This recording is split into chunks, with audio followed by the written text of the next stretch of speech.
सूर्यासारखे तळपुनी जावे क्षितिजावरून जाताना, सूर्यासारखे तळपुनी जावे क्षितिजावरून जाताना, दगडाला हे पादरी यावा निरोप शेवट घेताना. या कार्यक्रमाचे अध्यक्ष सन्मान्य व्यासपीठावरील मान्यवर आणि निरोप समारंभासाठी जमलेल्या माझ्या मित्रमैत्रिणींनो, मी रितिका पेटे, इयत्ता 10वी. आज तुम्हाला माझ्या निरोप समारंभाविषयी 2 शब्द सांगणार आहे. ते तुम्ही शांतचित्तेने ऐकाल अशी माझी नम्र विनंती. आजपर्यंत आपल्या सर्वांचा मुक्काम हा एका ठिकाणी होता, पण हा मुक्काम इथे संपला. आपल्याला नको होता तो दिवस अखेर आलात. शालेय जीवनामध्ये आपण अनुभवलेले काही सुखाचे क्षण, गोड कडू आठवणी या भूतकाळामध्ये सोबत घेऊन जाण्याकरता आजचा दिवस उभा आहे. आपल्याला माहीत आहे उद्यापासून आपल्या सर्वांचा प्रवास हा वेगवेगळा आहे. गेले 3 वर्ष आपण ज्या घरात एकत्र राहिलो, एकत्र वाढलो, आई वडिलांसारखे प्रेम करणारे शिक्षक मिळाले, भावंडांसारखे मित्र मिळाले, अशा आपल्या हक्काच्या घरातून पाणवलेल्या डोळ्यांनी मनात नसताना देखील घराबाहेर पडावं लागत आहे. एक अनोळखी म्हणून मी या शाळेत आले होते, पण या शाळेने मला आपलेसे करून घेतले. आई वडिलांसारखे गुरु व भावंडांसारखे मित्र या शाळेने मला दिले. भले शिक्षकांनी मला शिक्षा केली असेल, पण ती माझ्याकरता शिक्षा नव्हती, तर चूक सुधारण्यासाठी दिलेली एक संधी होती. अज्ञानाच्या अंधारातून ज्ञानाच्या प्रकाशाकडे जाण्यासाठी तो एक मार्ग होता. या शाळेने दिलेले भावंडे आणि माझी मित्रमैत्रिणी यांच्याशी असलेले नाते हे न तुटणारे आहे. या शाळेमध्ये आम्ही खूप मौज मजा केली. सकाळी शाळा भरल्यावर कोणत्या बेंचवर कोणी बसायचं व नंतर बेंचनं कान लावत आम्ही वाजवत असत. शिक्षक योग्य तासाला न आल्याने बेंचवरती उभं राहणं, परीक्षेदरम्यान हुशार विद्यार्थिनींना मस्का मारणं इत्यादी आठवणी. या केवळ आठवणी नाहीत, तर मनात सदैव जिवंत राहतील. मी जाता फक्त एवढंच सांगू इच्छिते, जरी आपला उद्यापासून प्रवास वेगवेगळा असला तरी माझे संपूर्ण शालेय जीवन आणि भूतकाळातील काही आठवणी या माझा जीव असेपर्यंत माझ्या हृदयात सदैव जिवंत राहतील.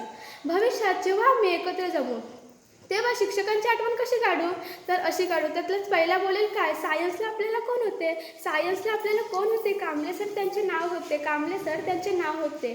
त्यांची एक गोष्ट आमच्या नेहमी लक्षात राहील, अभ्यासाशिवाय काही पर्याय नाही.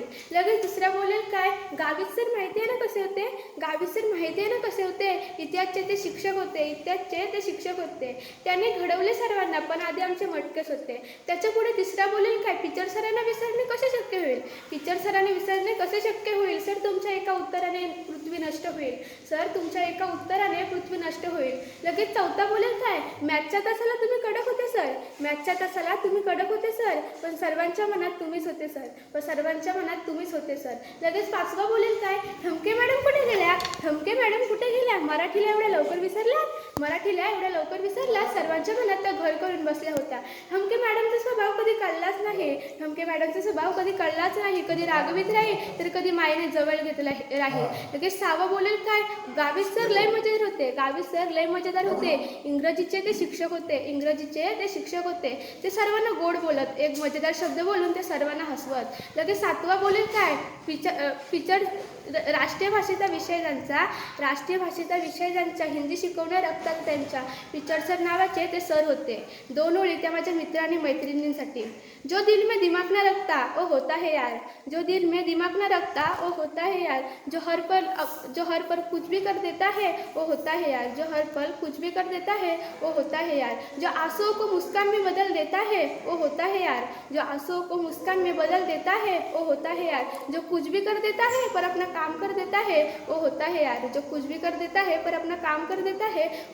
यार, जो हर पल तुम्हारे साथ रहेगा वो होता है यार.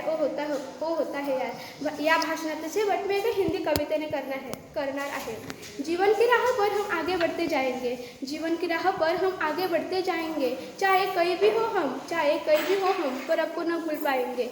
याद आएंगे वो सारे पल जो आपके साथ बिताए हैं. कभी पढ़ाई के लिए तो कभी मस्ती के लिए डांट खाइए.